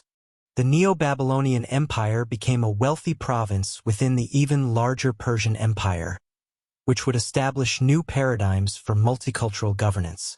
Thus concluded the final chapter of truly independent Mesopotamian civilization. Though Babylon would continue as an important administrative center for centuries under Persian, Greek, and Parthian rule, indigenous political traditions had reached their conclusion. The legacy of this brief but brilliant Neo-Babylonian Renaissance would endure, however, not only in archaeological remains but in cultural memory.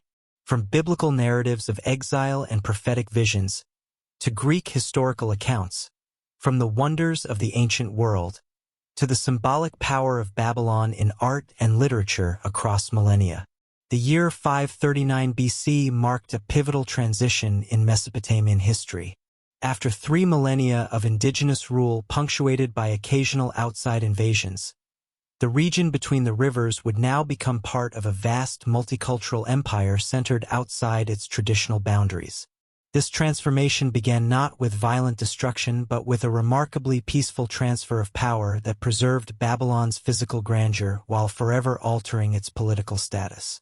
The agent of this historic change was Cyrus II of Persia, later called the Great, a ruler whose origins had seemed far from promising for world historical impact. The Persians had long existed as a collection of semi-nomadic tribes in the southern Zagros Mountains and Iranian Plateau, subordinate to more powerful neighbors.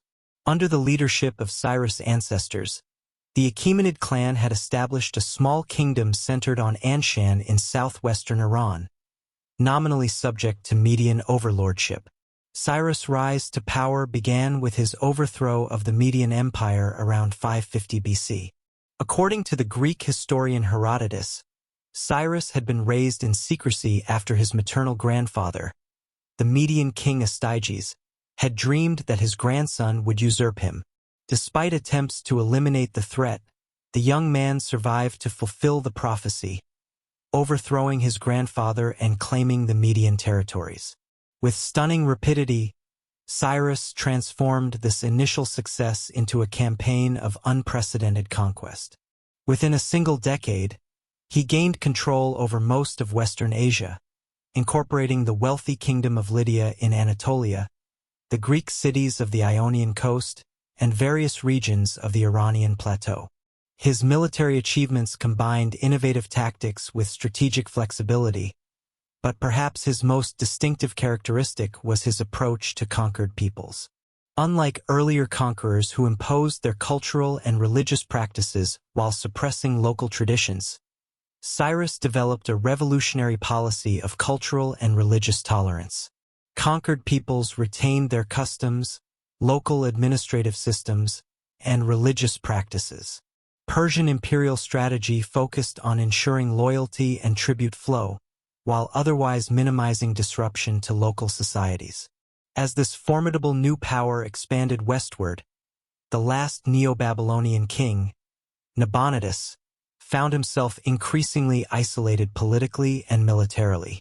Having spent a decade in the Arabian oasis of Tamar for reasons that remain debated, Nabonidus had returned to Babylon to find his religious policies and governing approach sharply criticized by influential groups within the society.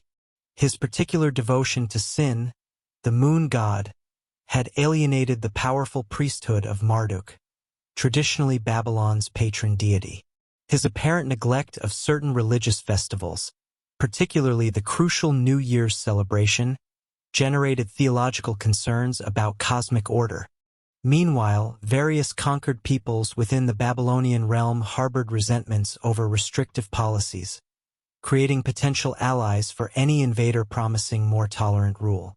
As Persian forces approached Babylonian territory in 539 BC, they encountered a deeply divided society.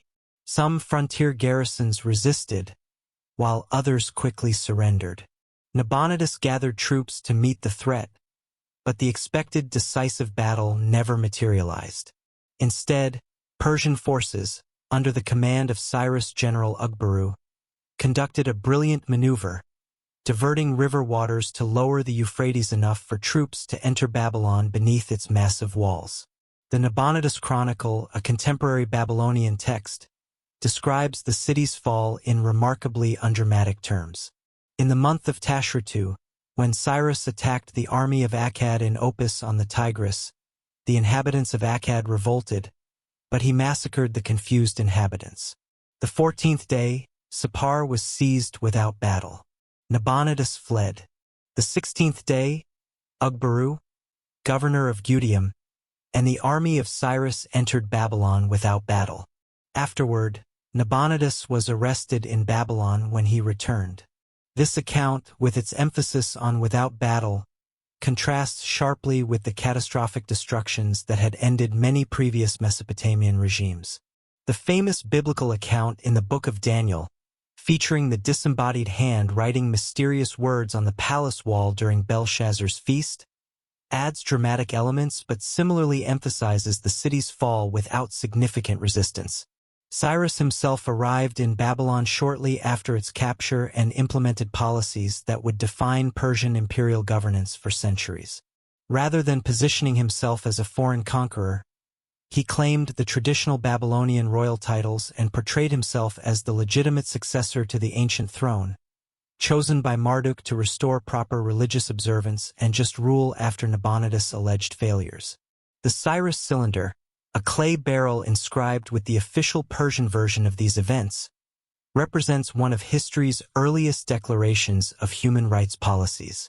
In this remarkable document, Cyrus describes his peaceful entry into Babylon, his concern for the city's well-being, and most significantly, his policy of allowing displaced peoples to return to their homelands and rebuild their religious institutions. This last policy had particular significance for the Jewish community.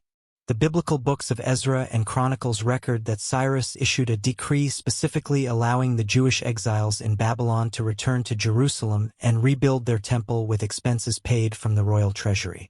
While only a portion of the exiles chose to return, this policy established Cyrus as a divinely appointed liberator in Jewish tradition, with the prophet Isaiah even referring to him as God's anointed one, Messiah. For Babylon itself, the Persian conquest marked the beginning of a new status. No longer an imperial capital, but a wealthy provincial center within a far larger political entity. The city retained its splendor, religious importance, and economic vitality. Its administrative systems and scribal traditions continued, now serving Persian imperial needs. Many Babylonian elites found places within the new imperial administration, applying their skills in service to their new overlords. The Persian Empire, created by Cyrus and expanded by his successors, represented a new model of imperial organization. Divided into provinces called satrapies, each under a governor, satrap. Typically drawn from Persian nobility, the empire balanced central control with local autonomy. A common imperial administrative language, Aramaic, standardized coinage, and an impressive road network facilitated governance across vast distances. Religious policy remained true to Cyrus' original approach. Local cults and practices continued without interference, while the Persian rulers participated in traditional ceremonies when visiting major centers like Babylon. The Achaemenid kings themselves practiced Zoroastrianism, an Iranian faith emphasizing the cosmic struggle between truth and falsehood. But they did not impose this religion on subject peoples. Under Persian rule, Mesopotamia experienced generally stable governance for 2 centuries. The region's agricultural productivity and commercial wealth made it among the most valuable provinces of the empire. Babylonian astronomical knowledge, administrative expertise, and cultural traditions influenced Persian imperial practices. While Persian military protection and inclusion in an empire stretching from the Indus to the Mediterranean created new opportunities for merchants and officials. Occasional rebellions did occur, particularly during succession disputes within the Achaemenid dynasty. Babylon revolted twice during the troubled accession of Darius I, around 522 BC, and again after the death of Xerxes in 465 BC. These uprisings were suppressed with varying degrees of severity, but never led to the wholesale destruction that had characterized the Assyrian response to rebellion. The Achaemenid dynasty ruled Mesopotamia until 331 BC, when Alexander the Great defeated the last Persian king, Darius III, and claimed the vast empire for himself. With his victory, Hellenistic culture would be introduced to the ancient land between the rivers, beginning yet another chapter in its long history. But the pivotal moment in this transition had come 2 centuries earlier, when Cyrus the Great entered Babylon and established a new paradigm of multicultural empire that would influence political thinking for millennia to come. The Persian conquest marked the definitive end of truly independent Mesopotamian political systems, but paradoxically ensured the preservation and transmission of Mesopotamian cultural achievements. By incorporating rather than destroying local traditions, the Persian Empire created conditions where ancient knowledge could be maintained and eventually transmitted to new civilizations, ensuring that the legacy of the land between the rivers would endure long after its political independence had passed into history. The Persian conquest in 539 BC marked the beginning of a long twilight for the ancient civilization between the rivers, while Mesopotamian cities, particularly Babylon, would continue to exist for many centuries. Indeed, some settlements in the region have maintained continuous habitation into the modern era. The distinctive cultural tradition that had developed over 3 millennia underwent a gradual transformation under successive waves of foreign rule. The Persian period ranging 539 and 331 BC treated Mesopotamian traditions with considerable respect. Achaemenid kings participated in traditional Babylonian religious ceremonies when visiting the city, maintained the ancient temples, and incorporated local elites into their administrative systems. Babylonian astronomical knowledge, with its sophisticated mathematical foundations, influenced Persian understanding of the cosmos. Cultural continuity remained strong during these 2 centuries, even as political independence had been lost. A more dramatic shift began with the arrival of Alexander the Great, who defeated the Persian forces under Darius III in 331 BC. After this victory, the Macedonian conqueror entered Babylon in triumph, receiving an enthusiastic welcome from a population, perhaps hoping for liberation from Persian rule. Alexander apparently appreciated the city's historical importance. He planned to make Babylon the capital of his new Eastern Empire and began ambitious restoration projects for its temples and palaces. However, Alexander's premature death in 323 BC in the palace of Nebuchadnezzar in Babylon itself triggered a prolonged power struggle among his generals. This conflict eventually resulted in Mesopotamia falling under the control of Seleucus, who established what historians call the Seleucid Empire, a vast realm stretching from the Mediterranean to Central Asia. Rather than ruling from Babylon, Seleucus founded a new capital, Seleucia the Tigris, about 90 kilometers north of the ancient city. This new Greek-style polis, with its grid-planned streets, theaters, gymnasiums, and administrative centers, represented a deliberate attempt to implant Hellenistic culture in the heart of the ancient land. Many residents of Babylon gradually relocated to the new city, drawn by economic opportunities and tax incentives. beginning a slow decline in the ancient capital's population and importance. Under Seleucid rule, a complex cultural fusion began developing. Greek became the administrative language, and Greek architectural styles, artistic conventions, and religious practices were introduced throughout the region. Simultaneously, traditional Mesopotamian temples continued operating. Cuneiform writing persisted for religious and astronomical texts, and ancient literary works were still copied and studied in specialized scribal centers. This Greco-Mesopotamian synthesis is particularly evident in intellectual developments of the period. Babylonian astronomical traditions, with their emphasis on mathematical prediction of celestial movements, influenced Greek theoretical models of the cosmos. Simultaneously, Greek philosophical approaches affected how Babylonian scholars interpreted their ancient traditions. Berossus, a Babylonian priest, composed a Greek-language history of his homeland for Seleucid ruler Antiochus I, translating Mesopotamian traditions into forms comprehensible to a Hellenistic audience. The Hellenistic era in Mesopotamia saw gradual religious transformations as well. Traditional temple cults continued, but with decreasing state support compared to previous eras. Greek deities were sometimes identified with Mesopotamian counterparts: Zeus with Marduk, Apollo with Nabu, Artemis with Ishtar, creating syncretistic worship patterns.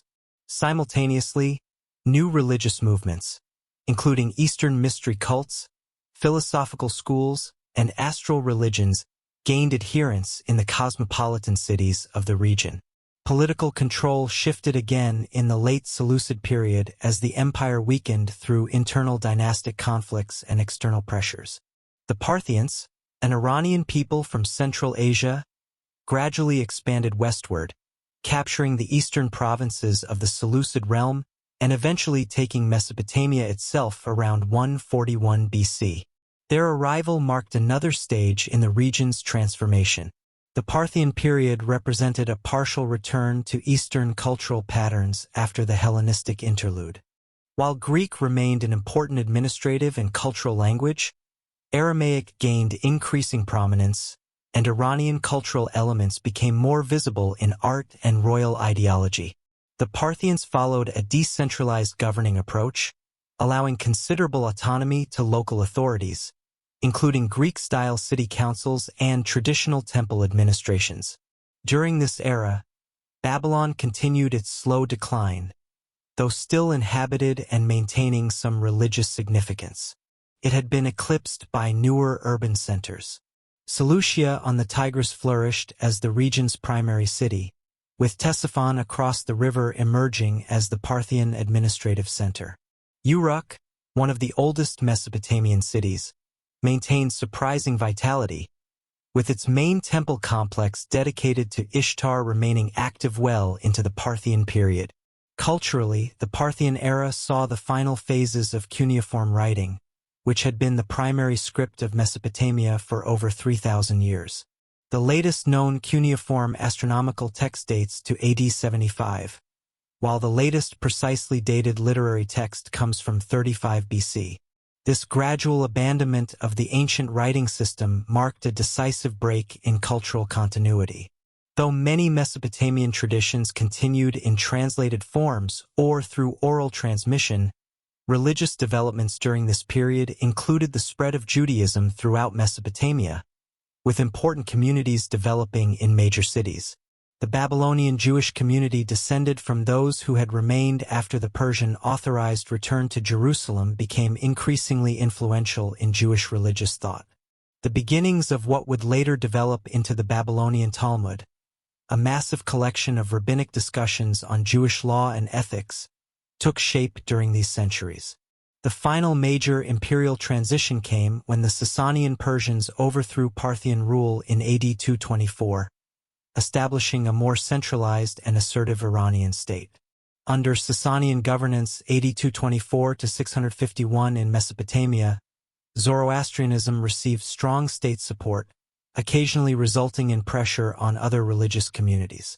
Administrative systems became more hierarchical, with increased tax demands and labor obligations placed on the population. Ctesiphon reached its peak as one of the world's greatest cities during this period, serving as the winter capital of the Sasanian Empire. Its legendary palace, with its enormous vaulted hall, stood as an architectural marvel that would influence Islamic building traditions centuries later. Other Mesopotamian cities continued functioning, though often at reduced size compared to earlier eras. The cultural landscape during these final centuries of pre-Islamic Mesopotamia was extraordinarily diverse. Mandaeans practiced their distinctive baptismal religion in southern marshlands. Manichaean missionaries spread their dualistic faith from Mesopotamian bases. Eastern Christianity established important centers, with the Church of the East often called Nestorian by outsiders, developing distinctive theological traditions and missionary networks reaching as far as China. Jewish scholarly communities in Mesopotamia produced the Babylonian Talmud, completed around AD 500, which would become the most authoritative legal and ethical compilation in Rabbinic Judaism. Simultaneously, in dwindling temples, the last priests maintaining ancient Mesopotamian religious traditions continued their increasingly isolated practices, their numbers diminishing with each generation. This diverse religious landscape was transformed again by the Arab-Islamic conquests of the 630 and 640. After defeating Sasanian forces in the decisive Battle of Qadisiyah in 636, Arab armies gained control of Mesopotamia, which would become the heartland of the Abbasid Caliphate when Baghdad was founded in 762. This new imperial center was built just 30 kilometers from the ruins of ancient Ctesiphon, continuing the pattern of successive capitals rising near the remains of their predecessors. Under Islamic rule, the region, now increasingly called Iraq, from the Persian Iraq, referring to the lowlands, experienced cultural revitalization, but within an entirely different tradition. The ancient gods of Sumer and Akkad had been largely forgotten. Cuneiform writing had been abandoned. The ziggurats and temples had crumbled to ruins, or been rebuilt as mosques and palaces. Yet subtle continuities persisted beneath the surface of these profound changes. Astronomical and mathematical knowledge developed over millennia in Mesopotamia influenced early Islamic science. Irrigation techniques refined since Sumerian times continued sustaining agriculture. Administrative practices and imperial ideologies transmitted through successive empires informed Islamic governance. Countless folk beliefs, literary motifs, and cultural practices continued in adapted forms, their ancient origins forgotten, but their influence persistent. The final disappearance of recognizably Mesopotamian cultural traditions is impossible to date precisely. Like a river flowing into marshlands, the distinctive civilization that had begun at Eridu and Uruk in the 4th millennium BC gradually dissipated, its waters mixing with countless other streams to nourish newer cultural growth. Elements of Mesopotamian heritage persisted in Jewish communities, in astronomical knowledge, in irrigation practices, and in countless unrecognized influences on successor civilizations. Modern archaeological excavations beginning in the 19th century gradually revealed the forgotten splendor of ancient Mesopotamia. Cuneiform writing was deciphered, ziggurats excavated, and royal palaces unearthed from beneath centuries of accumulated soil. The recognition that this region had produced the world's first cities, earliest writing, and pioneering legal codes transformed humanity's understanding of its own origins. Today, the physical legacy of ancient Mesopotamia remains embedded in the landscape of modern Iraq and Syria, in archaeological sites, museum collections, and the genetic and cultural heritage of contemporary inhabitants. Yet perhaps the most profound legacy lies in foundational concepts that shaped subsequent civilizations. The organization of urban communities, the development of writing for record-keeping and literature, the codification of laws, the practice of mathematics and astronomy, and the creation of complex religious systems seeking to explain humanity's place in the cosmos. The story of ancient Mesopotamia thus ends not with a dramatic conclusion, but with a gradual transformation and diffusion of influence. A transition from direct cultural continuity to indirect legacy, from lived tradition to recovered memory. This pattern reflects the fundamental nature of human civilization itself, not discrete chapters with clear beginnings and endings, but an ongoing flow of influence and adaptation, with each generation building upon, modifying, and sometimes rediscovering the achievements of those who came before. As our journey through the long history of Mesopotamia draws to a close, we can now step back and contemplate the extraordinary legacy this civilization bestowed upon human development. The achievements that emerged from the land between the rivers continue to influence our world today in ways both obvious and subtle, recognized and forgotten. Writing, perhaps the most revolutionary technology in human history, found its first systematic expression in the simple clay tokens and pictographs of Uruk around 3400 BC. What began as a practical method for recording agricultural products and commercial transactions gradually evolved into a flexible system capable of expressing abstract thoughts, preserving literary works, codifying laws, and transmitting knowledge across generations. The cuneiform writing developed in Mesopotamia would influence or inspire many subsequent scripts, and the very concept of written communication would spread from this initial source to transform human societies worldwide. The organization of urban communities, with their specialized labor, civic infrastructure, and complex social hierarchies, crystallized in the early cities of Sumer. Here, humanity first grappled with problems still familiar today: how to govern dense populations, manage shared resources, regulate economic activities, and maintain social order amid competing interests. The solutions developed in these pioneering urban centers, from municipal councils to written laws, from tax systems to religious institutions as social anchors, established patterns that would be adapted and modified by countless subsequent societies. Mathematics and astronomy, driven initially by practical needs for land measurement, architectural planning, and calendar development, reached sophisticated levels in Mesopotamian scholarly traditions. The sexagesimal system, developed by Sumerian administrators based on units of 60, continues to shape how we measure time and angular geometry, even in our digital age. Every time we speak of 60 seconds in a minute, or 360 degrees in a circle, we echo calculations made by priests and scribes who observed the stars from Mesopotamian temple platforms thousands of years ago. Legal concepts fundamental to orderly society found early formal expression in Mesopotamian law codes.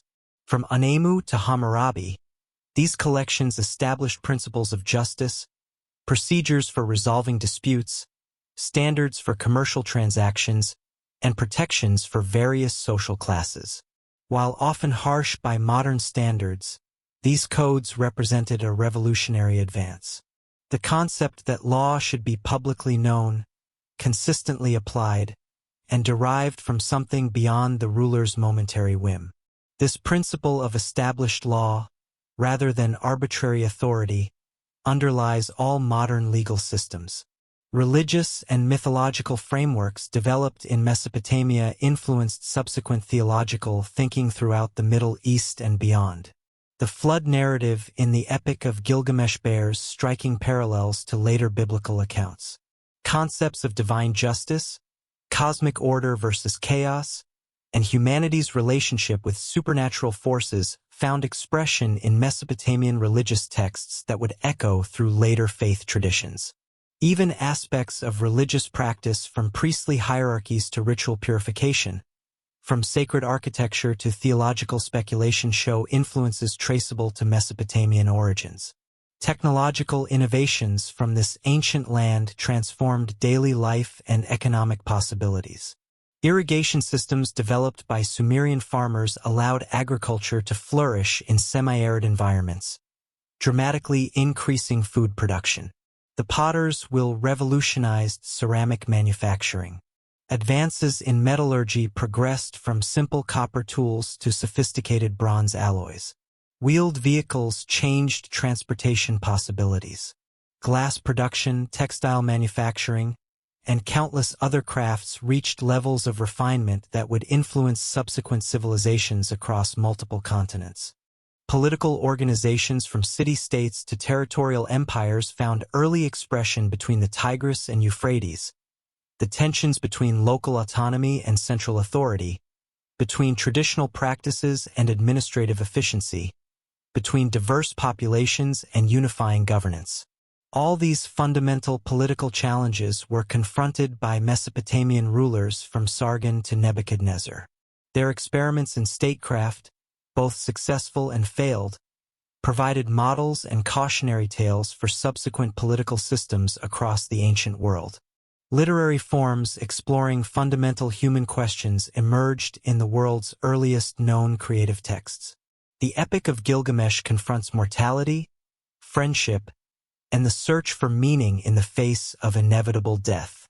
Wisdom literature offered reflections on justice and suffering that would find parallels in later works like the biblical Book of Job. Creation myths explored humanity's place in the cosmic order. Love poetry, royal hymns, proverb collections, and humorous tales all found expression in cuneiform texts, establishing narrative and poetic traditions that would influence subsequent literatures. Perhaps most profoundly, Mesopotamia demonstrated humanity's capacity for cumulative cultural achievement, the ability to build upon previous generations' discoveries, to preserve and transmit knowledge, to adapt traditional practices to new circumstances, and to create institutions outlasting individual lifespans. This fundamental aspect of human civilization, our ability to stand on the shoulders of those who came before us, found its first sustained expression in the long cultural continuity between the rivers. When we trace these influences, we must acknowledge the complex nature of cultural transmission and parallel development. Some Mesopotamian innovations directly influenced subsequent societies through documented contact and deliberate adoption. Others may represent independent solutions to universal human challenges, with similarities reflecting common problems rather than direct influence. In many cases, Mesopotamian practices reached later societies through multiple intermediaries, transformed through successive cultural translations. The relationship between ancient Mesopotamia and contemporary society resembles a mighty river with countless tributaries and distributaries, some channels maintaining direct connection, others dividing and rejoining through complex networks, some apparently disappearing underground only to resurface in unexpected locations. The waters that first gathered in the floodplains of the Tigris and Euphrates have long since mingled with countless other streams. Yet they remain part of the great flow of human civilization that continues to this day.